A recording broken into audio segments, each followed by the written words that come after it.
শেখ হাসিনা দেশে আসবেন কেবল ফাঁসিতে ঝোলার জন্য, বলেছেন নাহিদ ইসলাম।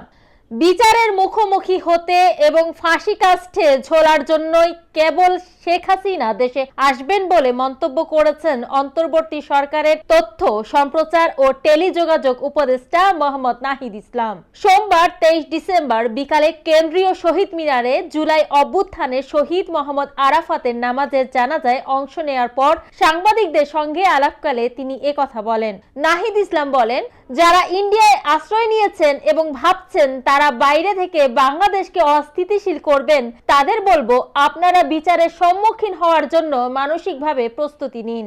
জুলাই আগস্ট গণহত্যার বিচার প্রসঙ্গে উপদেষ্টা বলেন, গণহত্যার বিচার অন্তর্বর্তী সরকারের টপ প্রায়োরিটি।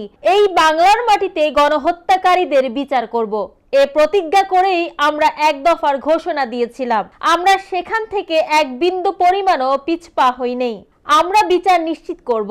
নাহিদ ইসলাম বলেন, জুলাই আগস্ট গণহত্যা ও তার আগে সব গুম খুনের বিচারের মাধ্যমে সমাজে ন্যায় বিচার প্রতিষ্ঠা হবে এবং জাতি হিসেবে আমরা দাঁড়াতে সক্ষম হব।